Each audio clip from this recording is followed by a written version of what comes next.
네, 디도서는 바울이 그레데 섬에서 이제 목회하는 디도에게 보내는 서신입니다.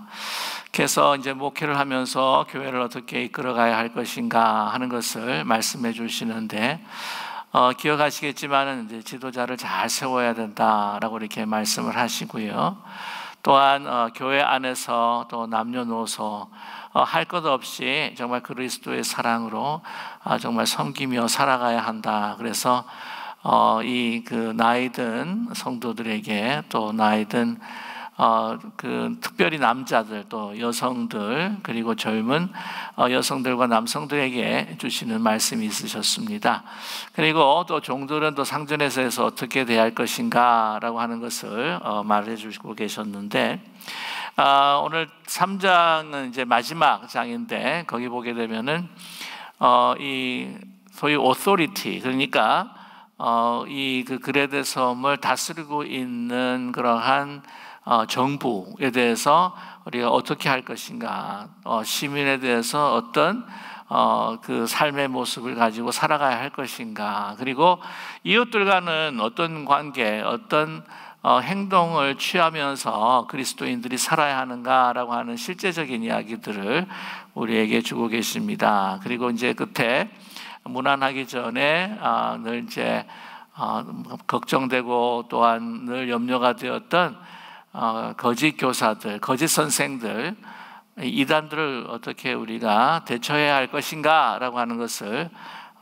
말씀을 우리에게 주고 계십니다. 먼저 우리 3장 1절을 보게 되면은요, 이 통치자들과 어떤 관계를 맺고 살아가야 할 것인지 또 말씀해 주고 계신데요. 너는 그들로 하여금 통치자들과 권세 잡은 자들에게 이제 복종하며 순종하며 모든 선한 일을 행하기를 준비하게 하며라고 이렇게 말씀하고 있습니다. 통치자들, 그러니까 권세 잡은 자들이라고 하면 그 그레데 섬을 지금 통치하고 있는 그 로마 제국이라고 이야기할 수가 있겠죠. 그들에게 이제 복종해야 된다, 이제 순종해야 된다라고 이렇게 말씀하고 있습니다. 이것이 대체적으로 이 로마에 대한 바울 사도의 그 그리스도인들이 행해야 될 윤리라고 하는 것을 말해주고 있는데, 오늘 1절에 있어서의 그 권세 잡은 통치자 잡은 자들에게 복종해야 한다고 하는 것을 또한 로마서 13장 이제 1절에서도 유사한 이야기를 하고 있습니다. 왜 그런가? 몇 가지 이유가 있습니다. 근데 우리가 질문할 수가 있는 것은, 이 정부가 참으로 악한데도 불구하고 우리 시민의 그 불복종이라고 하는 것, 시민의 권리로 악한 정부에 대해서 불복종할 수 있지 않겠느냐라고 하는 생각을 또 가질 수도 있겠지요. 근데 대체적으로 이 바울은 이 정부에 대해서 이제 평화적으로 나가는 것을 원했습니다. 이제 첫 번째 뭐냐면, 제일 중요한 것은 이 복음이 어떻게 하든지 잘 사회에 스며들면서 또 이 복음의 진보가 있기를 또 간절히 바라는 마음이었습니다. 그래서 그 이웃뿐만이 아니라 이 정부와도 로마 제국과도 평화적인 관계를 맺기를 원했다고 하는 것이죠. 사실은 이 그 그레데 섬 안에 그 특정한 배경을 보게 되면은 로마 시대 때의 이 그레데인들이 참 많은 폭동을 일삼습니다. 그래서 굉장히 로마 이 정부가 골치 아프게 생각했던 사람들이 바로 그레데인이었습니다. 이 그레데 사람들이 굉장히 좀 거칩니다. 그래서 그 그레데 사람을 평가했을 때에 디도서 이제 1장에 봐도 뭐 악한 짐승 같은 사람들이다라고 이렇게 평가하기도 했었는데요. 그것으로 인하여서 자꾸 이렇게 충돌이 생기고 또 폭동이 일어나기 때문에 이것과는 달리 우리가 평화적인 이 시민으로서의 권리를 다해야 되지 않겠느냐, 의무를 다해야 되지 않겠느냐라고 이렇게 이야기하고 있습니다. 하나님께서 또한 그 중요한 이유가 뭐냐면은 이 바울은 하나님께서 이 정부가 권세를 가질 수 있도록 허락하신 것이 아니겠느냐. 예수님께서 빌라도 법정에 섰을 때도 그런 말씀을 하시지 않습니까? 이 권세는 바로 하늘에서 너에게 주신 것이다 라고 이렇게 말씀합니다. 이 구약의 선지자의 그 입장을 봐도요, 예레미야 같은 선지자 같은 경우에는 이제 바벨론에게 복종해야 된다. 왜냐하면 하나님께서 막대기로 사용하신다. 뿐만이 아니라 이 모든 제국들이 항상 이스라엘 백성들에게 나쁜 일만 한 것은 아니었습니다. 고레스 왕 같은 경우에는 이스라엘 백성들을 귀환시키는 그런 메시아적인 역할을 했던 것도 이 유대인들이 잘 알고 있다고 하는 것이죠. 또 그뿐만이 아닙니다. 이 당시에 그 유대인들이 주로 이제 로마 제국에 대한 취한 입장을 보게 되면 그레드 사람처럼 굉장히 많이 이렇게 반항을 많이 하고 저항을 많이 했습니다. 그래서 이 폭동이 참 많이 일어났는데 이 로마 사람들의 눈에는요, 이스라엘 사람들 가운데서 이제 그리스도를 따르는 사람들이 이제 꽤 있을 텐데 유대교나 그 기독교나 그렇게 달리 보지 않았다고 하는 것이죠. 그래서 유대교의 한 분파가 이제 기독교라고 생각했기 때문에 이 유대교와 함께 같이 기독교도 이렇게 심하게 탄압하고 박해할 수 있는 가능성이 많기 때문에 우리는 평화적으로 어떻게 하면 어떻게 하든지 나가야 된다라고 이렇게 바울은 주장을 하고 있습니다. 또 뿐만이 아니라 기독교 자체 안에서도 극우적인 성향을 가진 사람들이 있었는데 이제 열광주의라고 그래가지고요, 우리의 그 시민권이라고 하는 것을 이 땅에 속한 것이 아니라 이 하늘에 속한 것이요, 또한 이 땅의 법에 속한 것이 아니라 하늘의 법에 속한 것이기 때문에 우리는 불복종해도 된다. 우리 하나님의 나라가 더욱더 위대하고 또 영원한 나라다. 그래서 이제 그 폭력적으로 불복종하는 그런 열광주의적인 신앙을 가지고 있는 사람도 있었다고 하는 것이죠. 그것을 원치 않았습니다. 이 복음이 그런 어떤 저항과 싸움 가운데에 결코 폭력적인 방법으로 복음이 다른 사람들 마음에, 우리 이웃들의 마음에 들어갈 수 없다. 그 대신에 더욱더 그리스도인들의 피해가 더 크다고 생각을 했고 판단했기 때문에 이 바울은요, 복종해야 된다. 시민으로서 의무를 다해야 할 것이다. 본인 자신도 사실은 로마 시민권자였습니다. 그래서 로마 시민권자로서 혜택을 또 받은 적도 있죠. 그가 유대 사람들에게 손에 죽을 수도 있었는데 자기 로마 시민권자라고 하는 것으로 인하여서 이 로마 군인들의 보호를 받은 적도 있습니다. 또한 그 로마 제국이 가지고 있는 모든 길과 또한 인프라라고 그렇게 이야기하죠. 인프라스트럭처를 통하여서 이 복음이 전해질 것이라고 하는 것을 또 그가 은연중에 믿었기 때문에 이 로마에 대해서 우리가 저항하거나 항거하기보다는 시민으로서 평화적인 삶으로 복종하며 살아야 된다라고 하는 것을 그가 지금 우리에게 말씀해 주고 있습니다. 사실 예수님도 그런 이야기를 하셨어요. 가이사는 가이사의 것은 가이사에게, 하나님은 것은 하나님에게 드려라라고 이렇게 이야기하고 있지 않습니까? 요즘에 이제 코로나19 사태로 인해서 많은 이제 비즈니스나 또 이렇게 기관들을 다 셧다운을 해버리고 또 교회도 모이지 못하기 때문에 또 이렇게 온라인으로 예배를 드리지만, 그러나 우리가 또 순종하고도 복종해야 될 것은 우리 사회 전체의 그 건강과 또한 그 안녕을 위해서 지금 정부가 일을 하고 있는 것이기 때문에 이 부분에 대해서는 우리가 사실은 저항하지 않고 불복종하지 않고 그것을 따라주는 것이 그리스도인의 또한 참모습이 아니겠는가. 오늘 이 바울의 말씀을 통해서 우리는 또 한 번 다시 우리 생각하게 된다고 하는 사실입니다. 이 악한 그 정부나 그 세력에 대해서는 어떻게 해야 될 것인가 하는 것은 또 다른 또 하나의 이슈이기 때문에 여기서 다 함께 말씀을 나눌 수는 없을 것 같습니다. 자, 그러는 가운데에 또 이제 사회 사람들, 이웃들에게는 어떻게 할 것인가라고 하는 것을 2절에서부터 말씀해 주고 계시지요. 그 전에 이제 1절의 말씀의 후반절에 보게 되면은 모든 선한 일을 행하기에 준비하게 하며, 그래서 시민으로서 또한 그 다스림을 받는 사람으로서 이 의무를 다하고 순종을 하는 가운데에 이제 이웃들과 함께 모든 선한 일을 할 것을 이제 준비를 해야 된다. 어떤 선한 일이냐? 오늘 2절의 말씀이죠. 아무도 비방하지 말며 다투지 말며 관용하며 범사에 온유함을 모든 사람에게 나타낼 것을 기억하게 하라 라고 이렇게 말씀하고 있습니다. 첫 번째, 우리 인간이 죄악된 본성으로 좀 할 수 있는 아주 쉬운 일 중에 하나가 뭐냐면 이제 비방과 악담이라고 그렇게 이야기하는 거죠. 이게 말로서 사실은 죄를 짓는 겁니다. 다른 사람의 삶을 해하는 것이겠죠. 비방입니다. 그래서 비방이라고 하는 것은 그 사람이 잘못한 것이 아닌데도 불구하고 이거 그 나쁜 일을 한 것처럼 그래서 하는 그런 말이 이제 비방이고, 악담, 정말 안 좋은 저주와 같은 이야기를 하는 것, 그것이 이제 바로 이제 악담이라고 하는 것이죠. 또한 우리 그리스도인들이 금해야 될 것은 뭐냐라고 하면 될 수 있는 대로 다투지 말아야 된다.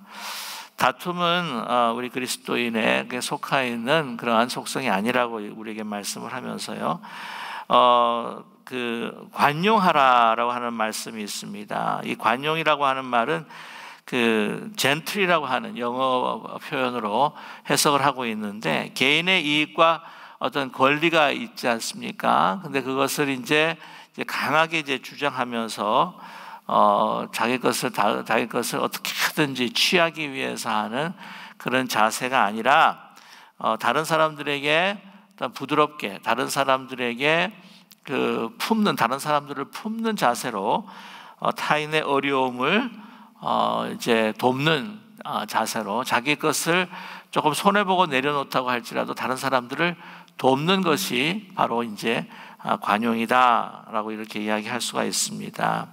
오늘 또 말씀에 이제 온유함이다라고 하는 것을 이야기하고 있는데, 이 온유함이다라고 하는 것은 그 겸손과는 조금 이제 틀린 부분이 있습니다. 이 온유하다고 하는 것은 영어 표현으로는 이제 meekness라고 하는 단어를 쓰는데, 이게 뭐냐면은 이제 그 고통이 왔을 때에, 여러 가지 아픔이 왔을 때에 이것을 잘 이제 견디는 거죠.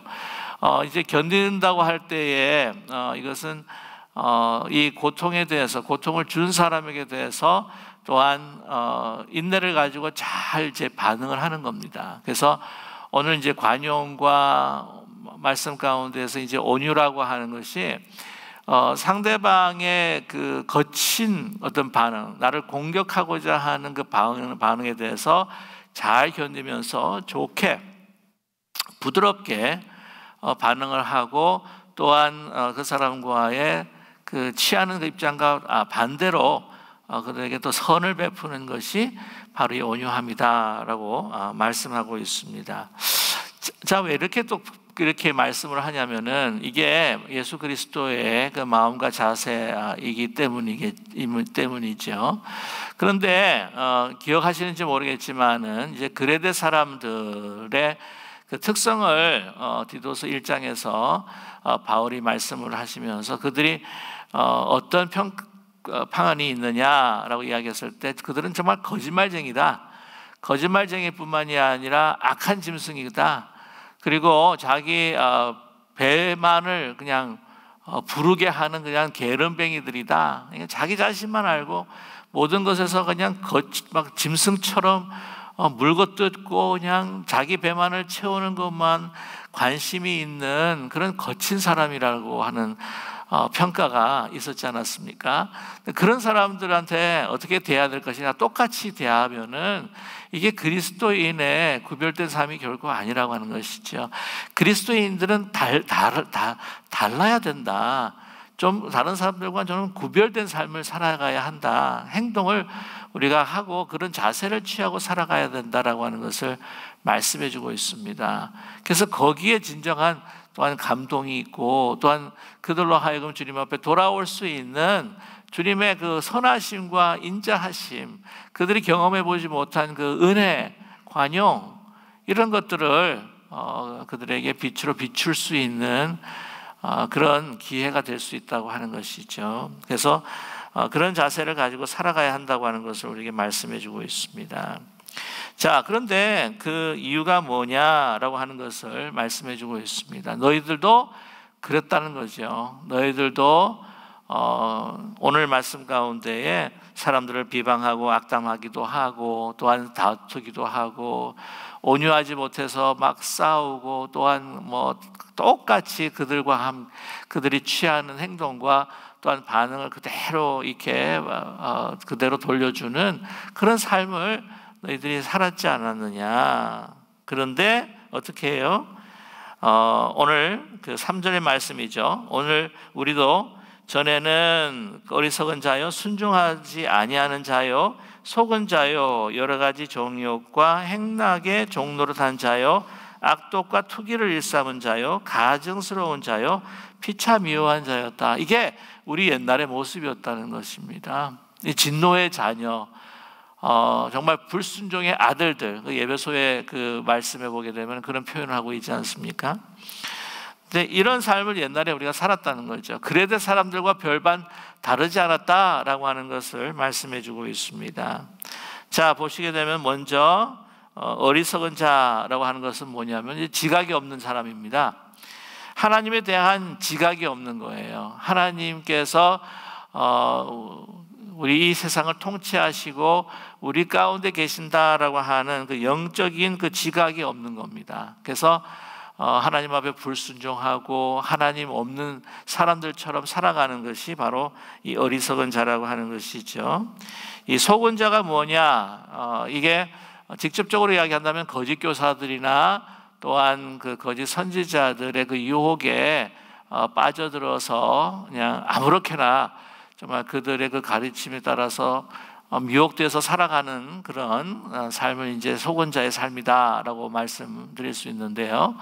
뿐만이 아니라 하나님이 없는 사람처럼 이 세상의 처세술과 이 세상의 가치로 그냥 진정한 삶의 생명이 무엇인지를 알지 못하고 그냥 정말 자기 가치에 속아서 살아가는 사람들, 그러한 자들이 바로 우리들이었다라고 하는 것을 말씀하고 있습니다.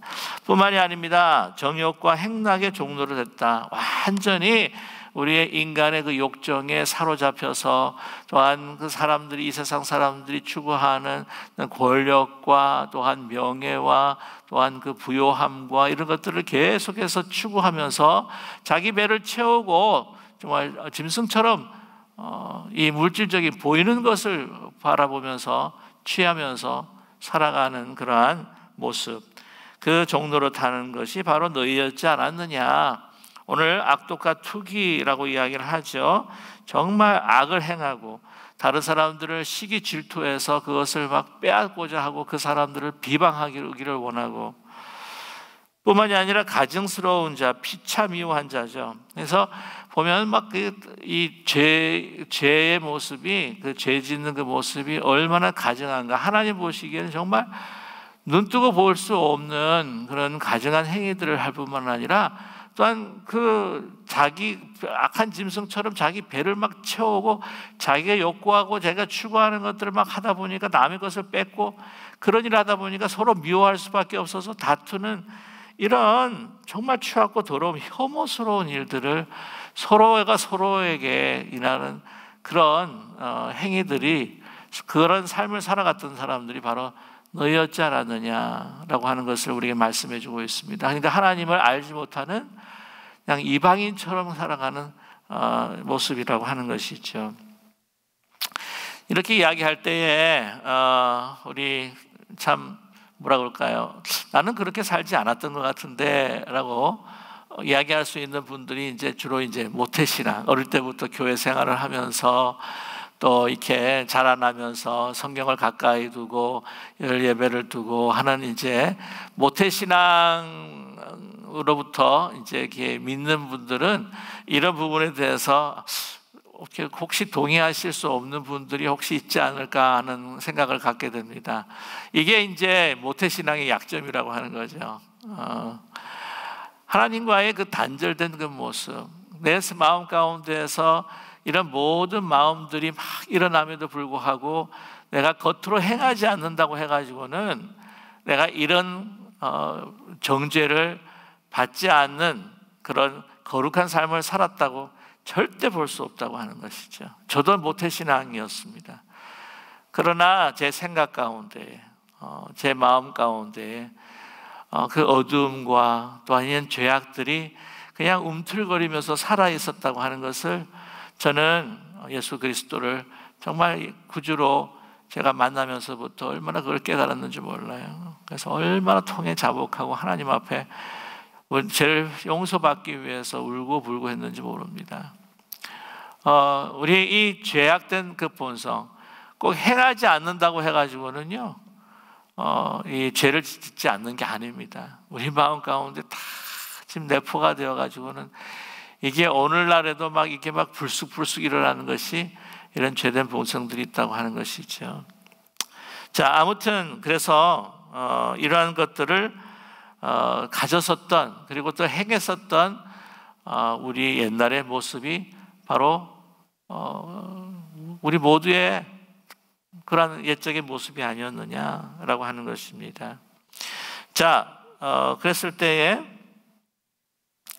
4절에 보시게 되면은요, 우리 구주 하나님의 자비와 사람 사랑하심이 나타날 때에 이제 예수 그리스도의 그 십자가의 그 죽음의 은혜와 은총, 그 복음으로 인하여서 우리가 구원받았다. 우리 5절 말씀에 보게 되면은 우리를 구원하시되 우리가 행한 바 의로운 행위를 말미암지 아니하고 오직 그의 긍휼하심을 따라 중생의 씻음과 성령의 새롭게 하심을 하셨나니, 이제 5절부터요 5절과 6절 그리고 7절까지 보게 되면 예수 그리스도를 우리 구주로 영접하고 난 다음에 우리의 삶을 아주 정말 요약을 해가지고는 아주 엑기스적인 그 말씀을 우리에게 주고 계시다고 하는 사실입니다. 오늘 말씀 보게 되면은 이 3절 보게 되면 우리 예수 그리스도를 구주로 영접한 그 전에 나의 모습, 그 옛적의 모습, 그 다음에 구주를 예수님을 영접하고 난 다음에 그 모습이 바로 5절과 6절과 7절이라고 하는 것이죠. 그게 너무나 확연하게 다르다고 하는 것, 그것이 너의 삶에 일어났지 않았느냐라고 하는 것을 우리에게 조명해주고 있습니다. 완전히 다르다고 해요. 예수님을 구주로 믿기 그 이전 그리고 이후의 삶이 완전히 다르지 않느냐. 그것이 어떻게 우리에게 이루어졌느냐? 바로 구주 하나님의 자비와 사람 사랑하심이 나타났기 때문에, 은혜와 그 하나님의 그 사랑으로 이 복음을, 예수 그리스도의 십자가를 통해서 우리 죄를 사하시고 예수님께서 부활하셔서 우리에게 생명을 주신 그 영생의 그 복음을 우리에게 은혜 가운데에 또한 은혜로 믿음을 주셔서 우리가 믿음으로 인하여 믿기로 우리가 마음에 작정을 또한 했기에 5절, 6절, 7절이라고 하는 그런 새로운 생명이 우리 삶 가운데 태어났다라고 하는 것을 말씀해 주고 있습니다. 자, 우리를 구원하시되 우리를 구원하신 거예요. 우리 스스로 구원할 수가 없었습니다. 우리의 행한 바 의로운 행위로 말미암지 아니하고, 우리가 의로운 행위를 하나님 앞에 했기 때문에 우리가 구원받은 것이 아니라 죽어 있던 하나님의 진노의 자녀로 머물고 있었을 때에 하나님의 은혜로 너희들을 구원하지 않았느냐라고 하는 것이죠. 그 긍휼하심을 따라 중생의 씻음과 성령의 새롭게 하심을 하셨나니, 중생의 씻음입니다. 거듭났다는 거죠. 거듭나서 세례를 받게 하시고 또한 그 세례 받는 가운데 성령으로 우리를 완전히 새롭게 하셨다. 우리의 죽었던 영을 다시 살리시는 그러한 놀라운 하나님의 그 성령의 역사를 우리에게 베풀어 주셨다는 거예요. 예수 그리스도 안에서 우리는 새로운 피조물이라 말씀하신 것처럼 새롭게 하셨다는 겁니다.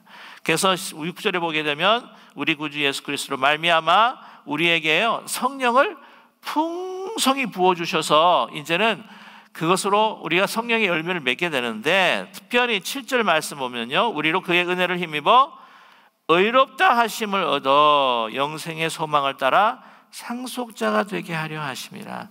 우리에게 은혜를 덧입으셨어요.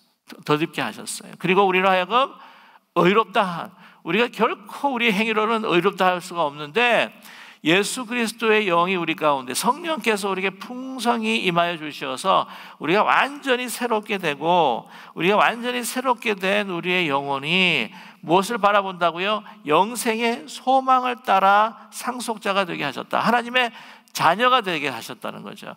어떤 자녀냐? 이제 영생의 소망, 이 땅에서 변하지 않는, 변하는 것을 소망하는 것이 아닙니다. 영원한 생명을 소망하는 거예요. 예수님께서 재림하실 때에 우리는 하나님의 그 온전한 영광을 우리가 보게 될 겁니다.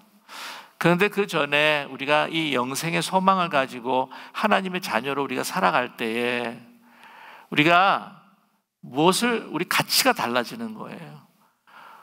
내 가치가, 우리 삶의 가치가 완전히 바뀌는 겁니다. 이 땅에 변하는 것들, 이 땅의 것들을 추구하다가 이제는 그게 아니라 정말 하나님께서 나에게 주신 그 변하지 않는 그 사랑과 그 은혜, 또한 그 소명, 그 변하지 않는 그 영원한 기쁨, 그것이 무엇인지를 이 땅에서부터 주님 재림하실 때까지 그거를 갖다 계속해서 추구해 나가는 것이 바로 우리의 영생의 소망, 그리고 그것을 상속받은 하나님의 자녀로서의 삶이라고 하는 것을 우리에게 분명히 말씀해 주고 있다고 하는 것이죠. 그러니까 우리는 지금 그레데 사람들, 그냥 악한 짐승으로 자기 배만을 불리고 자기의 쾌락만을 갖다가 자기의 그 삶에 막 채우기를 원하는 사람하고는 완전히 삶의 방향이 완전히 달랐다는 거죠. 근데 그것이 우리가 잘나서 그러느냐? 아니라는 겁니다. 이렇게 우리가 죽었던 그 영혼이 다시 이 믿음을 통해서 살게 됐던 것, 성령의 그 역사를 통하여서 우리의 죽었던 영혼이, 진노의 자녀가 하나님의 정말 우리 소망을, 영생을 가질 수 있는 상속자가 된 하나님의 온전한 자녀가 됐던 것은 온전히 뭐라고요? 하나님의, 오늘 4절 말씀에 우리 구주 하나님의 자비와 사람 사랑하심으로 인하여서 졌다는 사실입니다.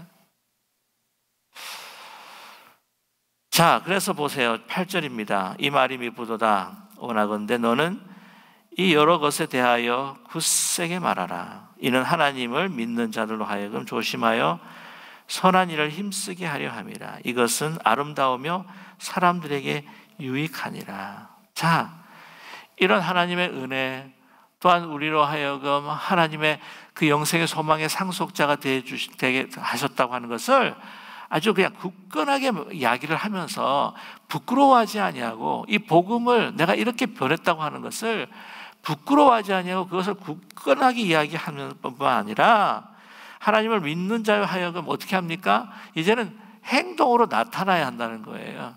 그 성령의 열매가 선한 일을 힘쓰게 하는 겁니다. 아름다우며 사람들에게 어떻게 해요? 이것은 아름답다, 사람들에게 유익한 것이다. 다른 사람들은, 이 그레데 사람들은 자기의 유익만을 추구하며 살아가는데 다른 거예요. 아니 어떻게 자기의 유익이 아니라 정말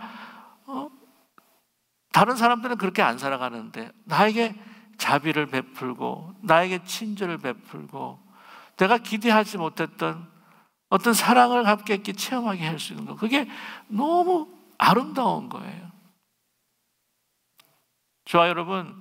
사람은요, 아무리 악한 사람들도요, 아름다움의 매력을 느끼고 아름다움의 그 마음이 이끌릴 수밖에 없습니다. 삶에 있어서 정말 아름다운 것에 자기의 마음이 매료되고 이끌리는 거예요. 아무리 악한 사람도 자기가 더 이상 거룩해질 수 없고 자기가 더 선해질 수 없다고 하는 생각 때문에 나중에는요, 이 악한 사람이 더 그냥 자기 자신을 악하게 만든다고 하는 거예요. 이런 아름다움을 다른 사람들을 세워주고 유익하게 하면서 자기 것을 추구하는 것이 아니라 다른 사람들을 유익하게 하는 그런 것을 통해 인생의 아름다움들을 정말 다른 이들에게 전파할 수 있는, 그래서 그리스도의 사랑과 그 은혜가 무엇인지 함께 나눌 수 있는 우리 모두가 되기를 간절히 소망합니다. 하나님께서 우리를 다 창조해 주셨을 때는요, 우리에게 분명한 목적이 있습니다. 그 목적이 무엇이었을까요? 하나님 앞에 영광을 돌리는 거예요. 꽃은 자기를 위해서 그 꽃을 피우는 게 아닙니다. 나무의 열매는 자기가 먹고자 열매를 맺는 것이 아니에요. 다른 사람들을 먹이고 다른 사람들에게 아름다움을 비추기 위해서, 그것이 바로 하나님 앞에 영광을 돌리는 것이라고 하는 것이죠. 저와 여러분, 우리가 하나님의 영광을, 하나님을 사랑한다고 하는 것이 바로 우리 이웃을 사랑한다고 하는 것이 바로 하나님을 사랑하는 우리의 삶의 표현이라고 하는 것을 잊지 않는 우리 모두가 되기를 원합니다. 오늘 말씀 보게 되면은요, 4절에 다시 돌아가서 왜 우리가 그렇게 아름다우며 사람들에게 유익이 되면서 살아가야 하는가? 이게 바로 우리 구주 하나님의 자비와 사람 사랑하심이 나타났다는 거예요. 우리에게 하나님께서 우리를 사랑한다고 말만 하신 것이 아니라 그 사람을 사랑하는 것이 나타난 겁니다. 나타날 때에라고 하는 것이 4절에 보시면 에페파네라고 하는 말, 그 헬라 말을 쓰는데, 그 이피파니라고 하는 것이 있죠. 예수 그리스도의 나타나심. 그래서 현현절, 주현절을 이제 이피파니라고 그렇게 이야기를 합니다. 예수님께서 그냥 사랑하심이 우리에게 나타난 것이 뭐라고요? 성육신화된 것이 바로 예수 그리스도라는 것이죠. 부활하신 예수 그리스도의 영이 우리의 성령을 통해서 우리로 하여금 그냥 말로만 하는 것이 아니라 우리의 삶을 통해서 예수 그리스도가 정말 육신적으로 나타나는 것, 그것이 바로 예수 그리스도의 지체된 우리가 해야 하고 살아가야 할 삶의 모습이라고 하는 것을 우리에게 분명히 말해주고 계십니다. 하나님의 자비가 나타났다는 거예요.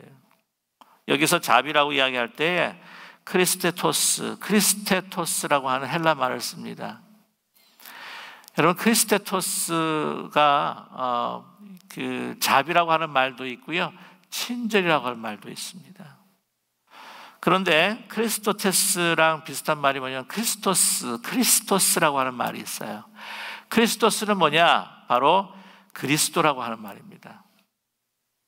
그래서 그때 헬라 사람들이요, 그런 이야기를 했다고 합니다. 당신은 크리스토스, 예수 그리스도를 믿고 따라가는 사람이 아닙니까? 그렇다면 예수 그리스도를 믿고 따라가는 크리스토스를 따라가는 사람은 크리스토테스 해야 되지 않습니까? 친절해야 되지 않느냐고, 자비를 베풀어야 할 사람이 되지 않냐, 그렇게 기대를 했다고 하는 거예요. 놀랍지 않습니까? 그렇기 때문에 저와 여러분, 우리가 그리스도를 따라간다고 한다면 크리스토테스, 정말 하나님께서 우리가 죽을 수밖에 없었던, 하나님의 진노의 자녀가 될 수밖에 없었던 우리를 자비를 베푸시고 우리를 긍휼히 여기시고 친절을 베풀어 주셔서 하나님의 영원한 자녀가 되게 해주셨던 그 은혜를 베풀어 주셨다고 한다면, 그것이 온전히 하나님의 은혜라고 한다면 우리는 어떻게 해야 된다고요?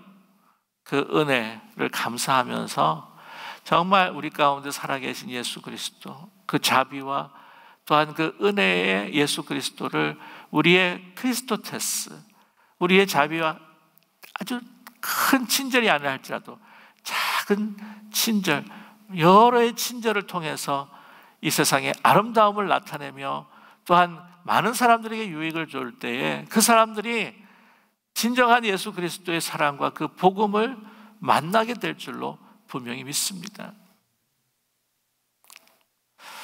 오늘 그 다음에 이제 말씀을 마치기 전에 여러 가지로 우리에게 말씀해 주시는 것이 있는데, 우리 9절의 말씀이에요. 9절, 10절, 11절의 말씀.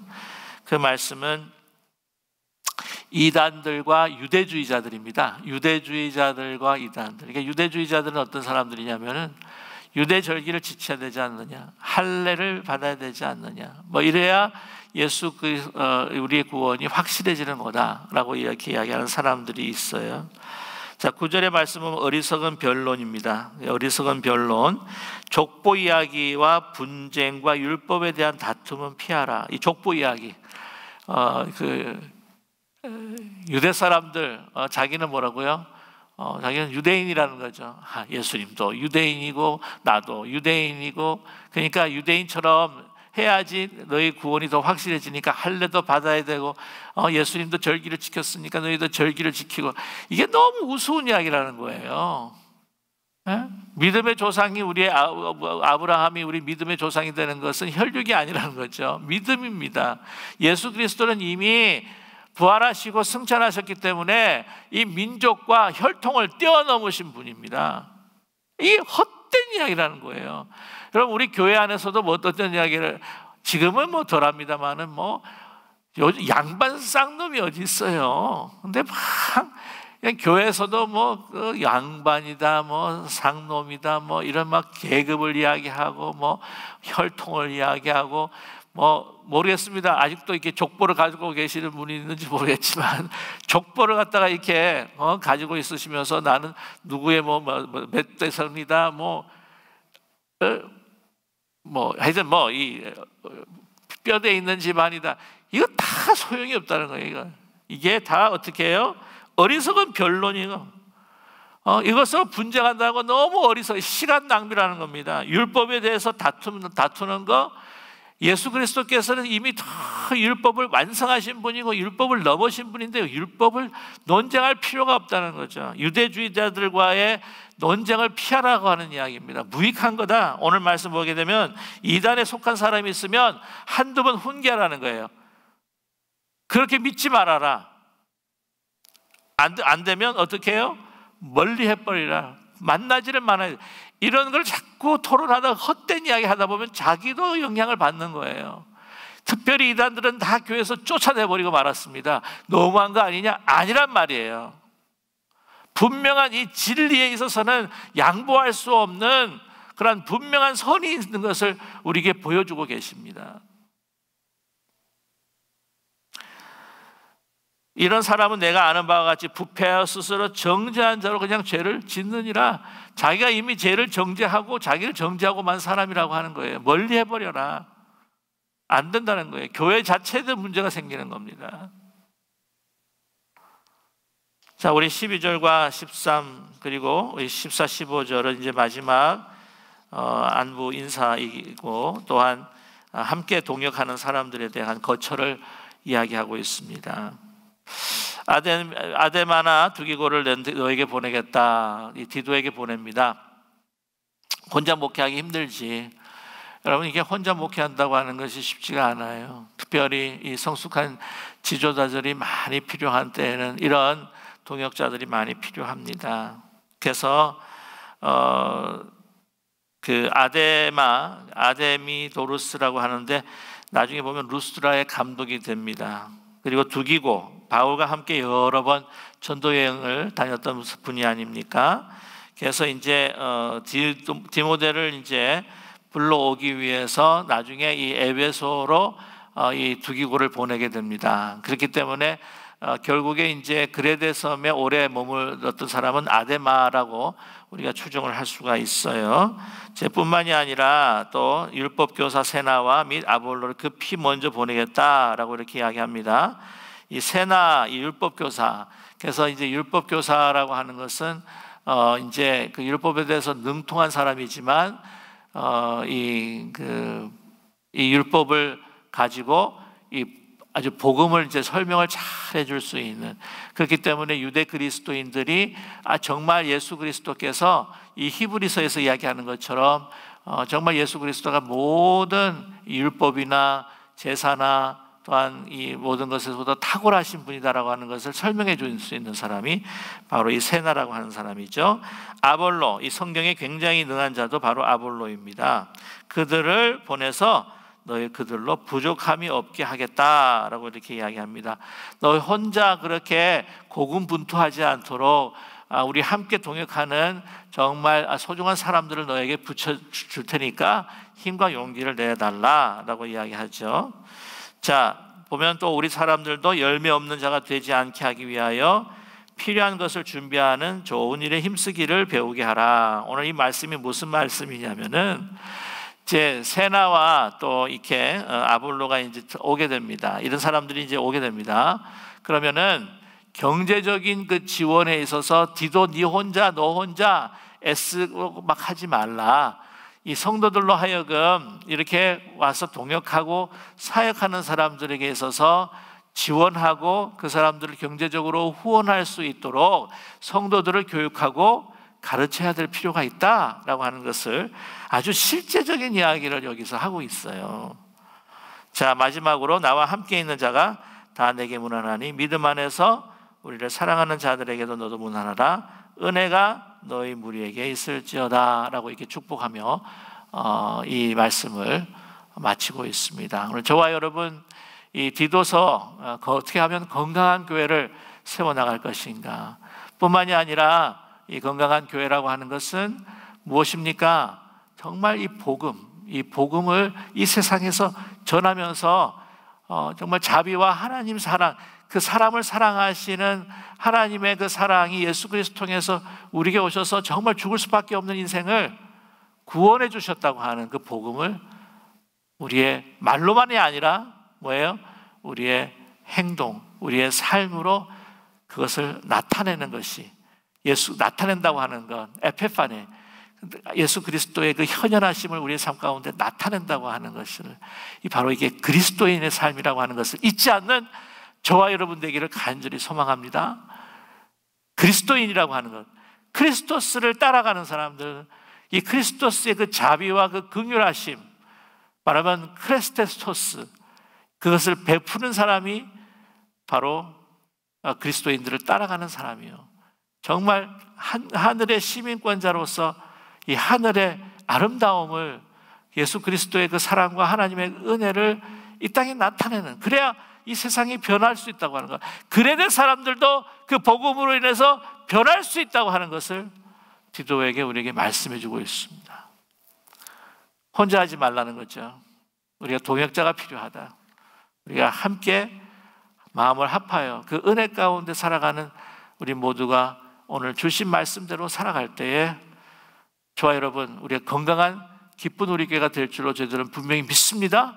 이 사회를 변화시킬 수 있는 우리 기쁜 우리 교회가 될 수 있다고 하는 것을 우리가 확신하면서 오늘도 자비와 또 하나님의 그 사랑을 나타내며 살아갈 수 있는 우리 모두가 되시기를 주님의 이름으로 간절히 축원합니다.